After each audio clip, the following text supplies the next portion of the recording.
All right. Welcome everyone to today's Women Bike webinar. Thank you for joining us. My name is Liz Murphy. I'm the Communications Manager here at the League of American Bicyclists, and I'll be moderating our discussion today. So we'll be looking at how comfort and convenience affect the number of women getting on bikes. Just a quick introduction for those of you who are new to the League and the Women Bike Program. The mission of our Women Bike Program is to change the face of bicycling by getting more women on bikes and participating as riders, advocates, and leaders to create strong communities and celebrate the joy of riding. And if you're interested in that goal and want to help be a part of it, take a minute to check us out online on our Facebook page and also on Twitter. We should also take a moment just to thank our generous sponsors of the Women Bike program. Without their support, we wouldn't be able to do all of the things that we do. So we'd like to thank Live Giant, Gail Copus Span and Jim Span, Bello Joy, SRAM, and Fuji. So to today's webinar. This is an outflow of our latest report, Women on a Roll, which was released earlier this month. If you haven't read it, feel free to check it out on our website at bikeleague.org/womenbike. The report compiles more than 100 original and trusted sources of data to showcase the growth and potential of female bicyclists in the United States. It also suggests 5 key focus areas that we've dubbed the 5 C's to increase women's ridership. So you can see there listed out comfort, convenience, consumer products, confidence, and community. So today, as the title of this webinar suggests, we're taking a closer look at those first 2 C's, comfort and convenience. So on to our 2 presenters today. I'll just give a quick introduction to both. Jennifer Dill is a professor of urban studies and planning at Portland State University and director of the Oregon Transportation Research and Education Consortium. Dr. Dill's research focuses on the relationships between transportation, land use, health, and the environment, with a focus on active transportation, bicycling, and walking. She also serves on the Bicycle Transportation Committee for the Transportation Research Board, as well as on 2 oversight panels for National Cooperative Highway Research Program projects focusing on bicycling and walking. We'll also be hearing from Susan Handy, who is the chair of the Department of Environmental Science and Policy at the University of California, Davis. Her research interests focus on the connections between transportation and land use from the standpoint of both policy and behavior. Her current work focuses on bicycling as a mode of transportation, and she's a member of the Committee on Women's Issues and Transportation of the Transportation Research Board, and she's also an associate editor of the Journal of Transport and Health. So a quick programming note from me. We'll be hearing from both of our presenters today, and then we'll be able to take a few questions toward the end of our hour. So during the presentation or at the end, whatever is better for you, feel free to type in your questions for Jennifer and Susan in the question box to the right. We'll also be recording today's webinar for those who are unable to join us and those of you who want to go back and look and see what great presentations we're going to hear today. So let's get started. Jennifer, I will hand it off to you. Okay. Excellent. Welcome, everyone. So what I'm going to do is provide a quick overview of what we've labeled the gender gap in cycling, and then focus most of my time on trying to explain why is there this gap, and in particular focusing on those issues of comfort and convenience, using data from a couple different studies I've done here in Portland, but also some very, very recent work that we're doing in San Francisco and Washington, D.C. as well. So in case you haven't read the League's report, or if you just need to be reminded, women generally do not bike as much as men, and so that's the gender gap that we're referring to. And in particular, this is national data and to focus in maybe on this pair here, only 9.5% of females of all ages in the past week had made a bike trip, compared to almost 16% of men. When you have the same question with respect to walking, you don't see a gap at all. So it's not active transportation generally that women are not participating in, but it's bicycling in particular. And digging into that a little bit further, again, still using national data, for the women who do bicycle, they're primarily doing it for recreation. So the green bars are the share of the bike trips that are for recreation. And you can see that if women are cycling, it's mainly for recreation. And the same is for men at many stages of their life, but one big difference is in that sort of middle age, 26 to 45, where men really are bicycling to work and commuting, and you don't see the same thing happening for women. They're not using it as generally as a transportation mode. And one thing is that this isn't some biological issue. I mean, this gap is not found everywhere, and in particular, it's not found in places that have a much more supportive environment for cycling. So you see here in the U.S., 25% of bike trips are made by women. The UK is very similar. Canada is a little better. But when you go to Germany, Denmark, and the Netherlands, that's where you see the rates of cycling on par, equal to, or maybe even a little more than men. That's at the national level in those countries. Looking at the city level, you can see sort of a similar correlation. And this is showing for several cities, large cities, the percent of trips by bicycle and the percent of bicyclists who are female. And in general, you're seeing that as more people in general are bicycling, more women are bicycling as well. And that's one reason that this concept of women being an indicator species for bicyclists has come up. That in places that are definitely better for bicycling, you're going to see more women cycling. So the question is, so why do we have this gap, particularly in the U.S.? There's several surveys that I've done, that Susan has done, other people have done, that indicate that men have more positive attitudes about cycling than women. If you just ask them, you know, agree or disagree, I like bicycling, men are more likely to agree with that than women. But why is that? And because we have to know a little bit more to figure out how we're going to solve this gap. And so what I'm going to show you today in just a few minutes, over a few minutes, is trying to answer that question, why. I'll be using 3 sources. One is a random phone survey I conducted a couple years ago of about 900 adults in the Portland, Oregon region. So that's the whole region. So it's not just the very bike-friendly core of the city of Portland. So there's a wide range of environments here. And that was of adults, whether they cycle or not. And then we have an ongoing study called the Family Activity Study, where we have about 300 families in the city of Portland involved in a longitudinal study. And I'm just going to show you a few results from the kids, teens in particular, from that study. And then brand new, we're right in the middle of doing a lot of surveying of cyclists on new facilities in 5 cities across the U.S., and I'll show you some very, very new results from that. So why this gap? Why this difference in attitudes? So this, again, this is from the regional random phone survey. And one thing that's consistent in this survey and other work that I've done and work that Susan will show you shortly is women are definitely more concerned about safety. So these 4 issues on the left are the statements where there were significant differences between women and men.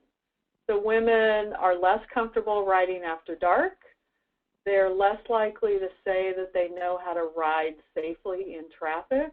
they're more concerned about being hit by a motor vehicle, and they're more concerned about falling off their bike, so that isn't a large concern. There's other things where there are no differences, like concerns about having their bicycle stolen, for example.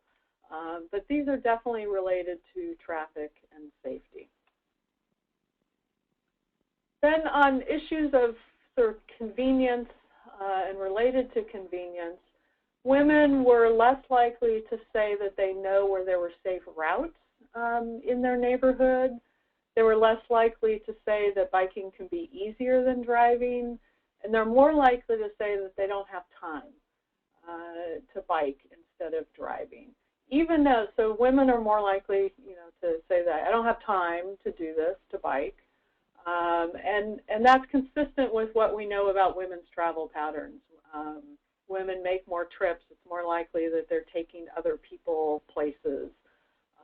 They have often less rigid trips or less predictable trips, I should say. But they're equally likely to say that there's, places I need to get to regularly are within biking distance. So it's not as if the opportunities are different for men and women. It's this time issue and which relates to convenience. And then a lot has often been said about sort of clothing and helmets, etc. We asked a couple questions related to that. So one, and we did find differences between men and women.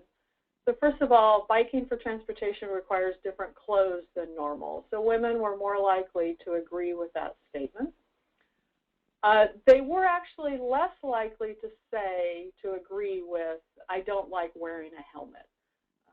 So while we all have anecdotes of women, being concerned about helmet hair, and maybe that is a concern, I suspect that concerns over safety outweigh those, and therefore they're willing to wear a helmet. And so I'm not sure if helmets are really the barrier for women in particular.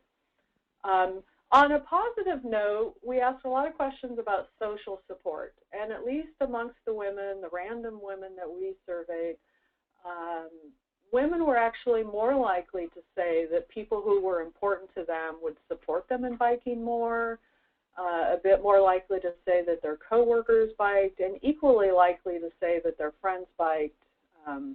So they appear to be having the social support to do it. And again, it gets back to those issues of comfort and convenience. And then looking at kids, in particular 11 to 16-year-olds, so pre-teens and teens, we're seeing some similar things. So again, on the left are the issues where there were differences between the boys and the girls. And so girls, and the question here was about barriers to bicycling, and the kids had to say, this doesn't at all keep me from biking, or this really keeps me from biking. And the girls were definitely more sensitive to cold weather and rain than the boys were. They were more concerned about no one to bike with. And I'm not sure if that's a pure social thing or a safety issue, but it's definitely more of an issue for girls than boys. And then one thing that honestly surprised me is this one here, it takes too long. So even at 11 to 16 years old, the girls were more concerned about how long it takes to bike versus some other mode of transportation. And I found that particularly interesting. They're also more afraid of getting hurt and more likely to be concerned about sweaty, though these levels of concern are really on a scale of 1 to 5, not that significant. There weren't, if you look over here, for example, on parents, it wasn't that there's a significant difference in terms of parental support for their kids. They weren't, girls were not more concerned about having other kids see them biking. Of course, I admit we are in the Portland region where it's in most areas a very accepted thing to be biking around. And again, no real difference between boys and girls in terms of helmets. So, I mean, one of the overwhelming clear conclusions is that women and perhaps girls are more concerned about safety, and particularly that safety from traffic. So when we think about solutions to that, one major solution could be the infrastructure that the traffic exists on. So before I show the survey results, I want to make sure that we're sort of all on the same page with the terms of types of facilities I'm going to be using. On the left here, we have bike paths, which I'm sure we're all familiar with, and striped bike lanes on streets. This is, you know, for most cities, this is what's been in their toolbox and what they've been using, including in the city of Portland up until past decade or so. But the two other types of facilities that we asked some questions about were what's called bicycle boulevards or neighborhood greenways, the idea of taking a low traffic street using traffic calming, whether it be humps, crosswalks, traffic circles, diverters, all sorts of other things to slow down vehicles, discourage motor vehicles, and make it a really nice biking environment. And then cycle tracks, separated lanes, green lanes, there's a lot of different terminology being used. But basically an on-street lane that has some sort of physical separation. And in this particular example, the physical separation includes parked cars and these flex posts, which aren't that physical, but it's a bit more than the striped painted line. In my mind, it's the parked cars that are giving you the physical separation. So what we did is, again, this was a phone survey. So over the phone, we described a facility. We did not use the term cycle track or bike boulevards. We described, you know, a quiet residential street with speed humps and other things that will slow down traffic. And we asked, how comfortable would you feel riding a bicycle on that type of facility? And so I'll show you the results from that. Again, so I'm using the same color scheme here. So women are in orange, men in green. So the path and the trail, men and women felt pretty darn comfortable in that, you know, on a scale of 1 to 4, 4 being very comfortable. Men and women averaged over 3.5. The bicycle boulevards, slightly less comfortable, but still I'd say a high level of comfort. Just a quiet residential street without sort of the traffic calming features that you have on a bike boulevard, somewhat equally comfortable. But then we asked about a lot of types of facilities on busier roads. And these are ordered in level of comfort for women from high to low. And so here we have a couple different cycle tracks, and it varied depending on the speed and of the traffic. But you see here the level of comfort for women starts going down, so it's in the 2.5 to 3 range. Then it continues to go down when we're talking about bike lanes, and it gets worse as the speed of traffic and the number of lanes of traffic goes up. And then no bike facilities on sort of major commercial type streets. Women are not feeling comfortable at all. So there's a couple key things here to point out. First of all, in every single one of these situations, women are less comfortable than men, with the exception of the bike boulevard. So even this path, even this difference here on paths, women feeling less comfortable, that's a statistically significant difference. So, you know, women are feeling comfortable there. But in every case, women feel less comfortable except for that bike boulevard situation. The other thing to point out is there's definitely a big difference here with the cycle tracks compared to a bike lane, just a striped regular bike lane. And I would argue that particularly on busy streets, when you're talking a 4-lane arterial, which is often where we're putting striped bike lanes, if on average women are saying, you know, a 2 on a scale of 1 to 4 in terms of level of comfort, I would argue that that's not the type of facility that is going to get women to start bicycling. that 4 inches of white paint is not making them feel comfortable enough to bike.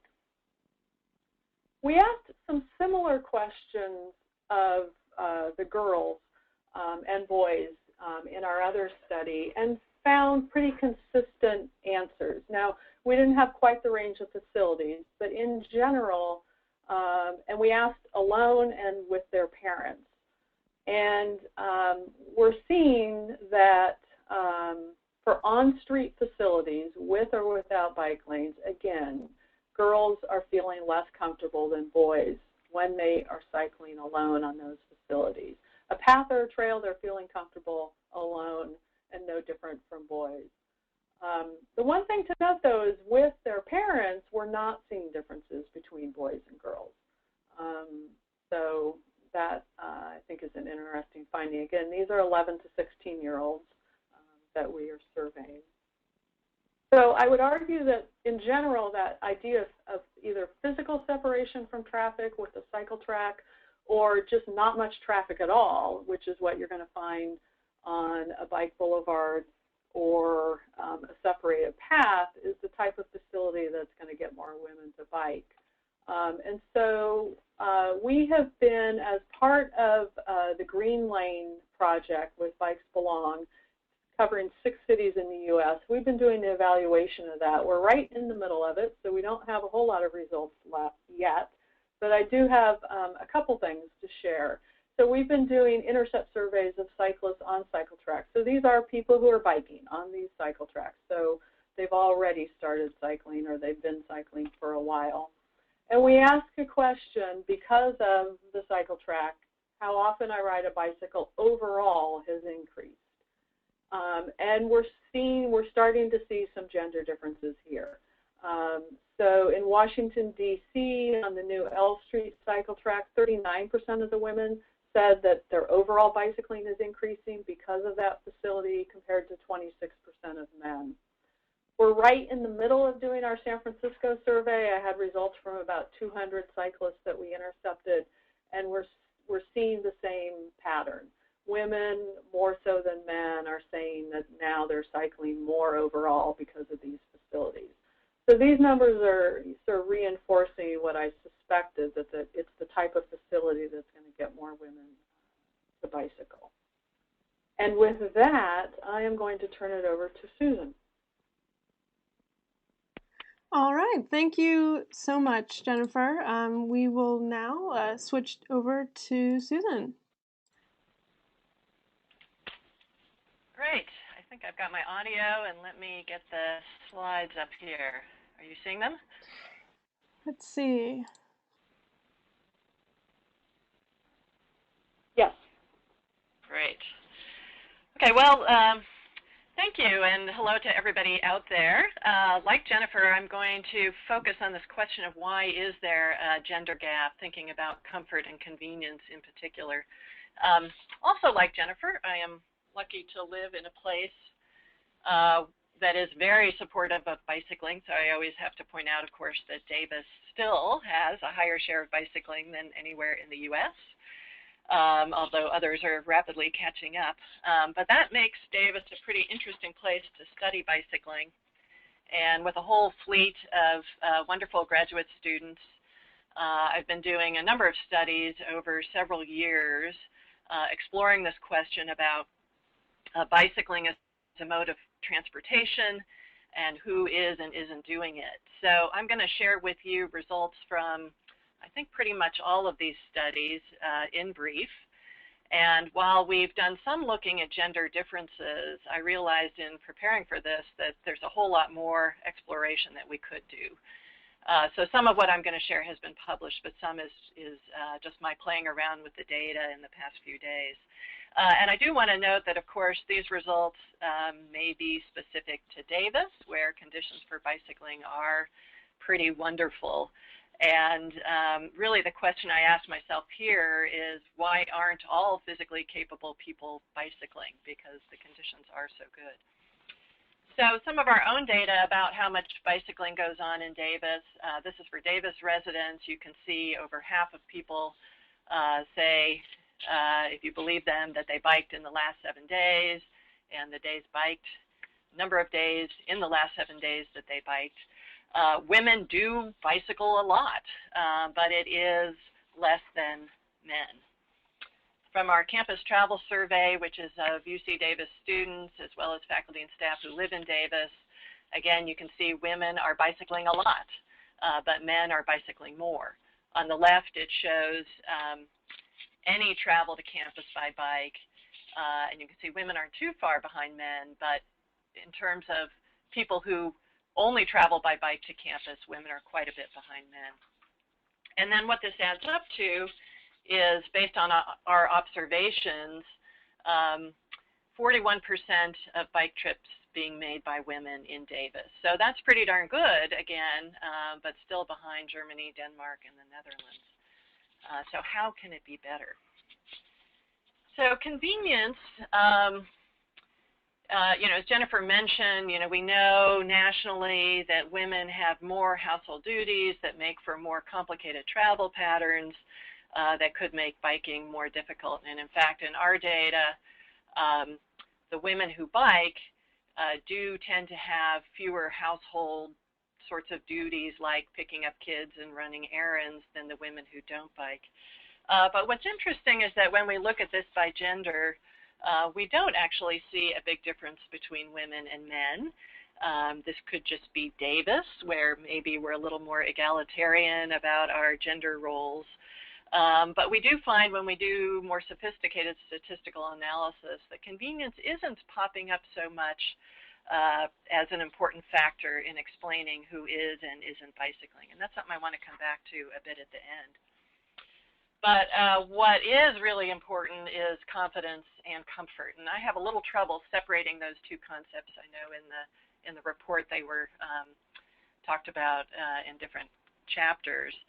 But you can see there is a very big difference between women and men in terms of both their confidence and their comfort with bicycling. That, as Jennifer talked about, is related to safety concerns. So we find that women do report being very concerned about these various things, much more than men, with the exception of this being hit by other bicyclists, but certainly in terms of being hit by a car and issues of traffic, as well as some of these other sorts of hazards.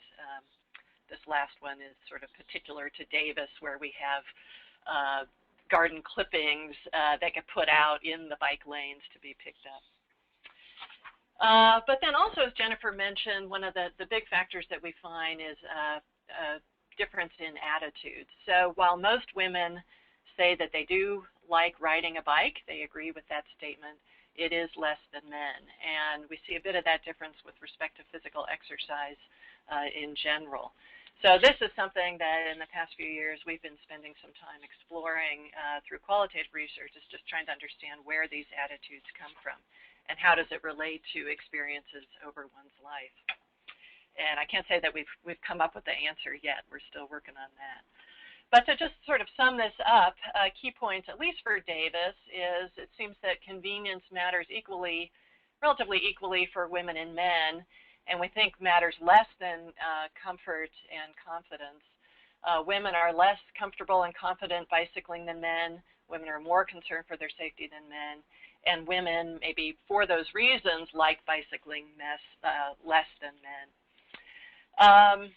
But as Jennifer also noted, these differences start at a very young age. So I want to share a little bit from our research with kids.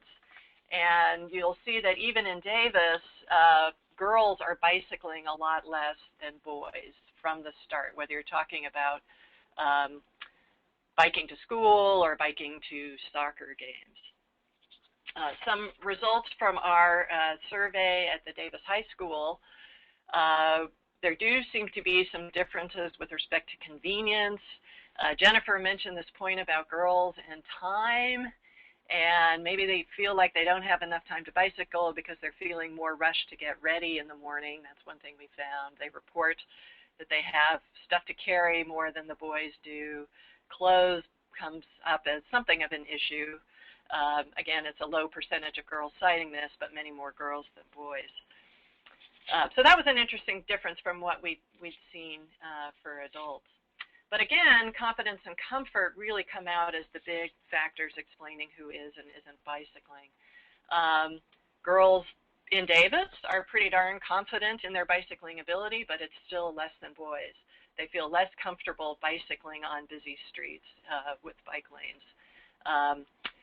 Interestingly enough, a little less comfortable getting places on their own in general.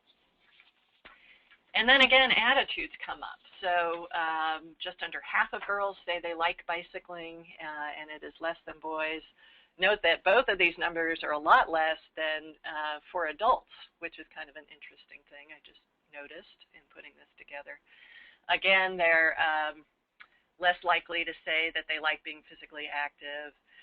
But there's some other attitudes that I think work in favor of bicycling. For example, this concern for the environment. And maybe that's sort of a leverage point we could think about.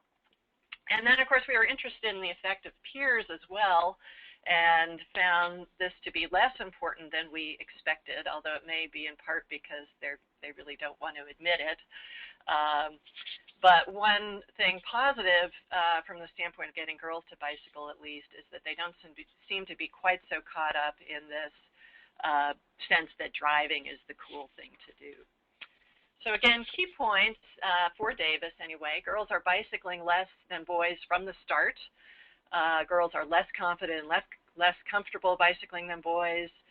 They like bicycling less, but they have other favorable attitudes that again might suggest some potential for getting girls to bicycle more.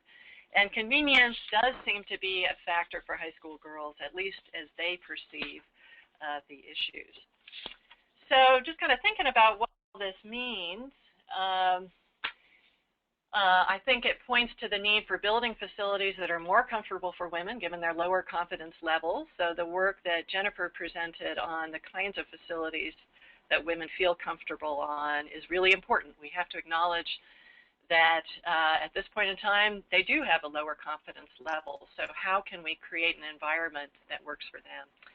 But I think we also need to be thinking about programs for children, teens, and adults that will help increase confidence for women. And obviously, there are lots of such programs out there. I think these are absolutely critical to getting more women to bicycle as well. And then, of course, we need to adopt strategies that make bicycling more convenient for everyone. And that will help get women as well as men bicycling more. But I think I do think that efforts to increase the convenience of bicycling won't have much impact on women if we don't take care of the comfort and confidence issue as well. And then the last point I want to stress is that we really need to be evaluating all of these efforts so that we know what works. So the Green Lanes program that Jennifer is working on, for example, is absolutely critical to really understanding, are these efforts succeeding in getting more women bicycling?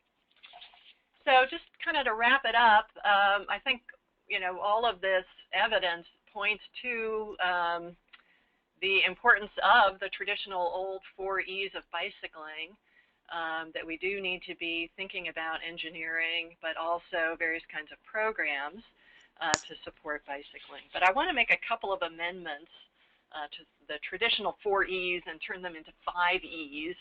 And the first amendment is that instead of just engineering, I think we need to be thinking about environment more holistically. So, what kind of facilities we put in, but more generally, how do we create an environment that is comfortable and safe for bicycling? And then the last one I want to add is equipment, which I think plays a big role in comfort and convenience, especially for women, and it's tied to the League's idea of consumer products. But it's a topic where we haven't really done a whole lot of research, at least I haven't found a whole lot of research out there.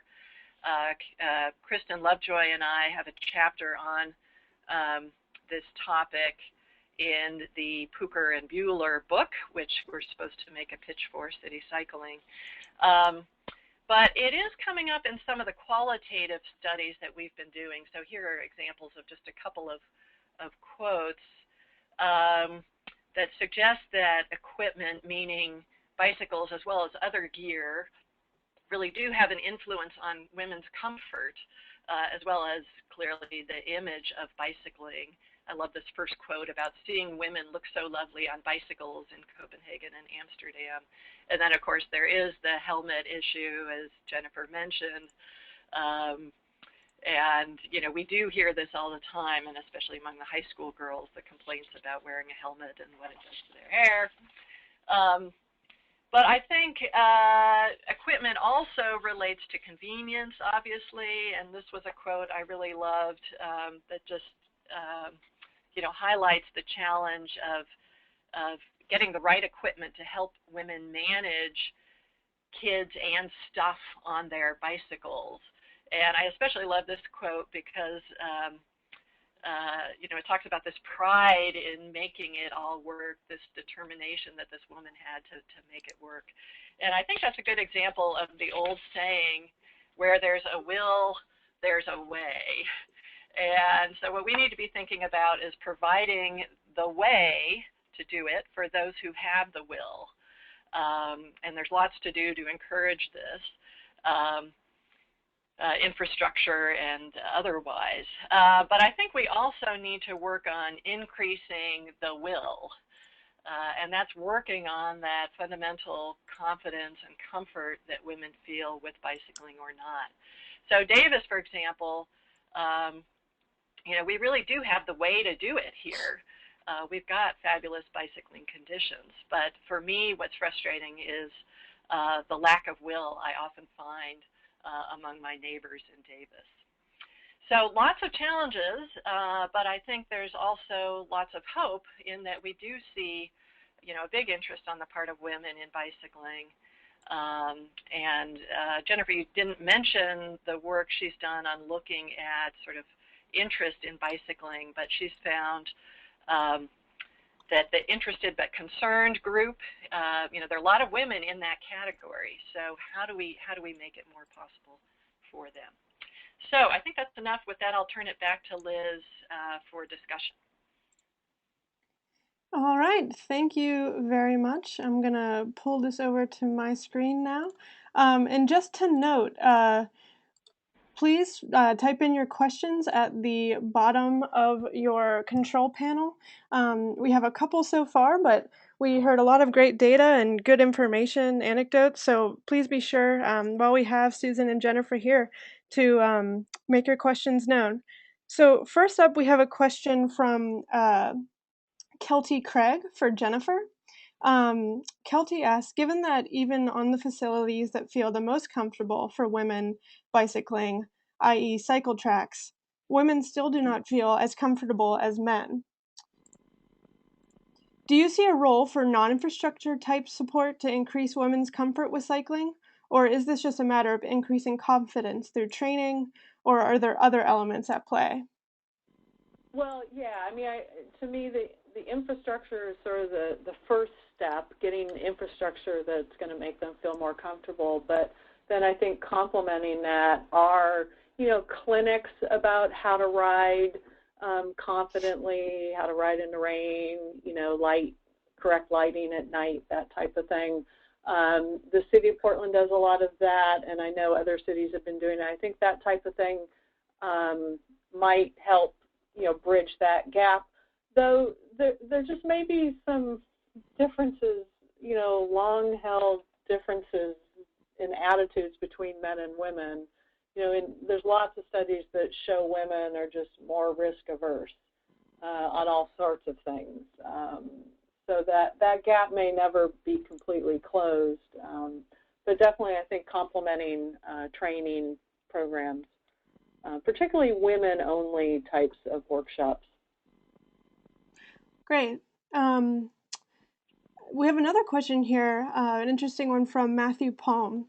He asks, was there any variation in perceptions from women of different communities, including women of color, immigrants, income levels? How can that inform bike policy in diverse urban areas? And if either of you have want to take a stab at that. I'll start. I mean, unfortunately, since a lot of my work has been done in Portland, and we are one of the less diverse, though increasingly diverse communities. I haven't, with my samples, I haven't been able to say a lot. I haven't, with the surveys that we're doing in DC, San Francisco, we're going to be doing them in Chicago as well. Hopefully we can start looking at that a bit more, but one of the problems is that we're well, we are doing resident surveys, so hopefully we'll be able to look at that issue. There's also a project here that we worked on with the Community Cycling Center where we did focus groups with immigrant communities and other minority communities. And there's definitely some differences there, particularly in terms of, they did some focus groups with African immigrants. And if you go on the Community Cycling Center website, you can find that report. And there are differences, and I think we do need to pay attention to those. Great. Yeah, I would just add, you know, like Jennifer, not much of my data can help us look at that question, and I think there's really been very little done yet to explore it in a systematic way. So it's something we've got to think more about doing. Yeah, so I'll stop there. I think, though, Liz, I don't know if you want to mention I mean, there's a wonderful program in Washington, D.C. To get African-American women bicycling. I don't know if you want to mention that a bit. Sure, yeah. So as it relates to that, I believe you're talking about Black Women Bike DC. That's a local bike group here where we're based. The League is based in Washington, D.C. The League did actually release an equity report just a few months ago before the Women on a Roll report, which really kind of tackles that question. So we are looking at particularly people of color, youth, and women, and kind of the state of bicycling for those groups. And what we see is that you know, the new majority that elected this president is becoming the new majority on bikes. So if you're interested in that report, there's a lot of great data in there as well. You can check it out on our website, bikeleague.org, and I'll be sure in our recap to include a link to that. Thank you. So we have another question here from Hillary Reeves. Are women more comfortable where they see or join in with a lot of other cyclists? And do numbers address safety concerns in those areas? Well, there is good evidence of this safety in numbers idea, although I don't know to what degree that's focused on gender in any way. I certainly think that the fact that there are so many bicyclists out on the streets here in Davis helps women here to feel more comfortable and confident bicycling. But again, I'm not sure how systematically we've really analyzed that. Okay. So this question is for Jay Townley, for Jennifer. He says, I think Susan is right about equipment and the lack of the right bicycles and equipment for women. Jennifer, do you have any thoughts on that? Yeah, I mean, I agree completely. And there, as Susan mentioned, there's not a whole lot of research out there. So we're doing some research on e-bikes, electric assist bikes, and so far what we've done are some in-depth interviews with people who own e-bikes, and then we recently have done a survey, an online survey of e-bike owners. And I definitely think that e-bikes, I think women are a great target market for e-bikes because it addresses issues of speed, sort of the physical effort required. If you have to carry groceries or something, it's going to give you a little extra help on that. And so we've done the survey, we've done interviews, and then we're about to loan e-bikes to people and sort of get their impressions.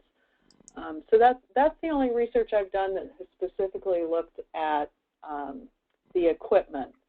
I know that there's some research out there that's looking sort of at the role of bike share and the bike share types of bikes, and there's data out there that show women, in some cases, women are using bike share as much as men or closer, that there isn't as much of a gender gap, and you could speculate that some of it could be because of the style of bike. It's upright, it's step-through, it's easy type of bike. I think it's an area where you can definitely do more research. And I think the bike industry has done a little work in this area, but I'm sort of surprised at how slow, at least in the U.S., they've been to adapt and change. Great. So our next question comes from Andrea from Virginia Tech. She asks, thinking about the will in the way, how much do you think the will is influenced by the cost of travel alternatives, such as the relatively low cost of driving in the United States, as opposed to confidence/comfort? Yeah, hard to separate those out entirely. Clearly, the fact that driving is so much more affordable in the U.S. than in Europe is a factor in how much more bicycling they have than we have. But the confidence and comfort differs as well. So I think they're both important. And, if we really wanted to see a significant increase in bicycling, we've got to take on both of those things. Great. So our next question comes from Preston. He's wondering, and this goes to both of you, as an educator, what do you think women are looking for in terms of offerings in a class, and where? Should that be in a classroom, on the road? Kind of getting to how to get women on bikes. Yeah, I think it's definitely out there on the road. And like I said, there's some good examples of that in Portland. There's other cities that have sort of women-only clinics. I think it's women teaching other women.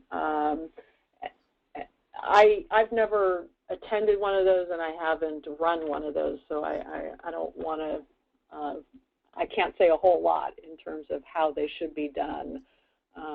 But I would definitely say out there on the road, and in a women-only environment. Yeah, I suspect there are people out in the audience who can answer that question much better than I could, but I do want to just follow up with 2 points. One is, back to the point about seeing other people on bicycles. I think it's really important for women to see other women like them out there on their bicycles. So that probably ties into the education question as well, that, to be trained by women like themselves probably makes a big difference. And then the other thing I wanted to just mention was some really interesting research I saw at a conference coming out of Denmark on how parents teach their children to bicycle. And it got me thinking about how I had done this myself, and now I observe people around town doing this too, where when a parent is bicycling with a child, they're helping them understand how to bicycle safely on the road and what to be looking out for and all of that. And I think that's a very interesting question too. And I guess if parents in the U.S. aren't bicycling so much, then they are not getting that same sort of training from their parents from the outset, and maybe that explains some of the lower level of comfort and confidence that we see in the U.S., that they're more reliant on courses at school and other sorts of events for the training than in European countries. Great. So we have a question here from Connie Schmucker, and we have heard mentions of bike share in the presentations today. So she's wondering, is bike share increasing bicycling and additional bike purchases by women?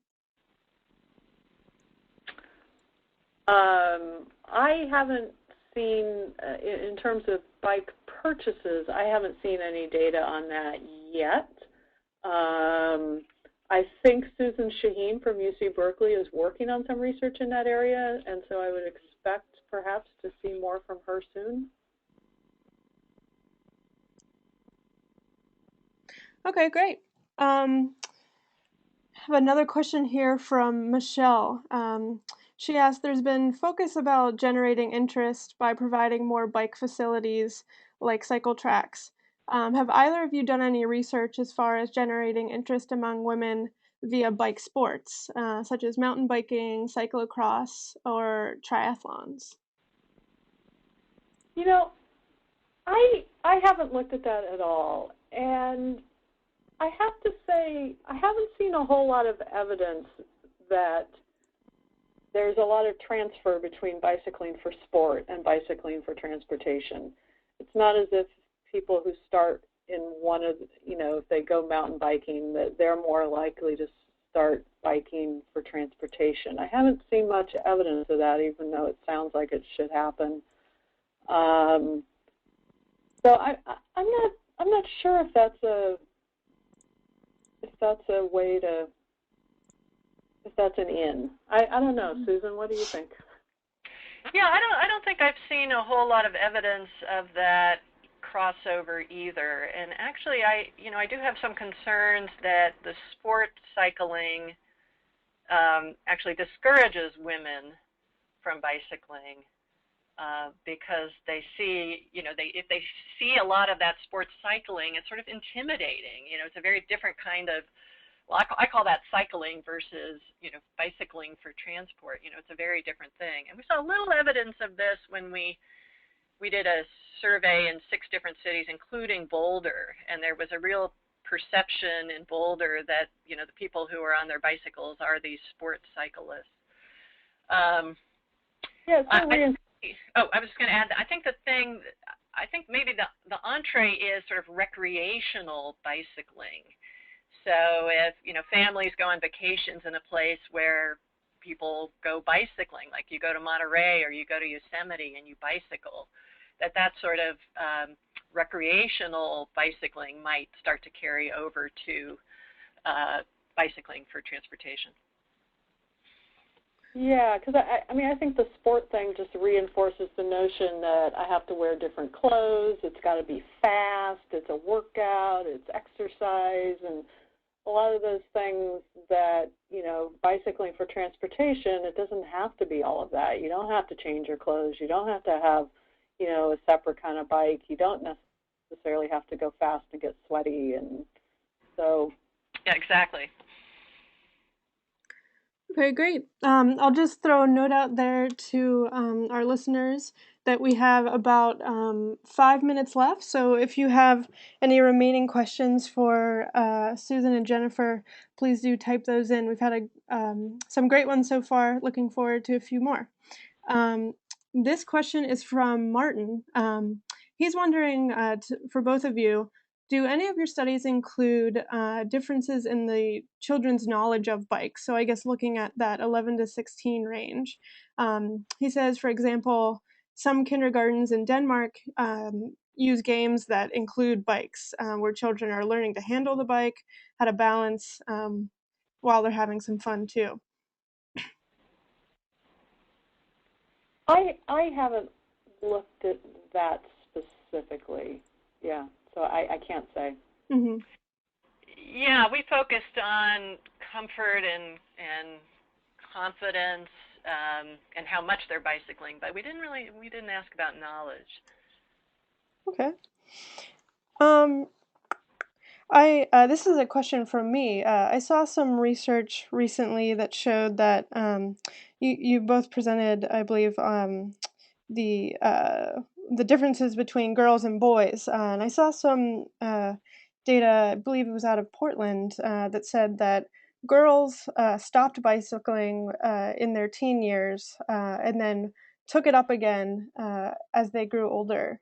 Have either of you seen that data, and what's your take on that? I'm not sure exactly what you're referring to. I know when we look at our data, because we also have surveys from younger kids, it's just that it's a different survey instrument, so we don't have all the same questions for the little kids. But we have seen that gender gap seems to increase as the girls get older into the tween. We start seeing it sort of in those tween years. but I haven't seen anything that sort of shows picking it back up later. Mm-hmm. Yeah, I'd say same for our data. We definitely see the drop-off in bicycling in high school a little more in the girls than the boys, but the boys drop off as well, even in a place like Davis. But, of course, we haven't tracked those kids through yet to see if things pick up later on. Yeah, I suspect that drop-off in high school and the difference in the drop-off is explaining a lot of that difference as adults, that even if there is a little pickup, it's not overcoming that early drop-off. Mm-hmm. Okay, so I guess my last question for you both is, what are you working on next? What's your next research topic and focus? And will you be doing, will that be also focused on women and bikes? Yeah, so the family activity study that I showed you a little bit of data from, we're just finished the data collection on that. And what it is actually it's a longitudinal study where we followed 300 families over 2 years. And for several of those families, they were living in corridors where a new bike boulevard was constructed. And so we'll be able to see if the bike boulevards changed their behavior in terms of bicycling and walking for both the parents and the kids. So I'm excited to start looking at that, and definitely I'll continue to look at the gender differences there. And then, like I said, we're also doing some e-bike research where we'll be loaning out e-bikes, and so we'll definitely be looking at gender differences there as well. So we've got a number of different things going on. I'm trying to remember them all, but we are in the process also of a longitudinal study where we're going to track some kids in Davis we started when they were 4th graders and track them through high school to look at the evolution of their bicycling and their attitudes towards bicycling. And we'll definitely be looking at gender differences as a part of that. We're doing some route choice work, kind of following Jennifer's work as our inspiration, and in particular looking at the effect of a road diet project in Davis on how that's going to change people's route choice. And if I had my students here, they'd be reminding me of some other things they're up to as well. But there are no end of interesting questions around this. And in fact, Jennifer and I were chatting about how we should really pull together a lot of this data from different studies that we've done that weren't focused on the gender issues, but can certainly help to address the issue and sort of put it all together in one place. Well, great. Well, I have no doubt that here at the League and at Women Bike, we'll be taking a look at some of those future research projects. So we've hit the end of our hour. I just wanted to say thank you both to our presenters, Jennifer Dill and Susan Handy. We've heard a lot of great information. I know I've learned a lot today, and I'm sure those tuning in have as well. And thank you to those who asked some great questions. So to wrap up, I'll just let people know that they can download the report if you haven't read it yet at bikeleague.org/womenbike. And also, if you're liked what you heard today and you're interested in what Women Bike is doing, please feel free to subscribe to our e-newsletter. And you can join our online community, which is growing by the day, on Facebook, on Twitter, and we also are on Instagram and Pinterest. And our main contact would be the director of Women Bike, Carolyn Chapansky. So that is all for today. And again, thank you for tuning in. Thanks. Thank you all.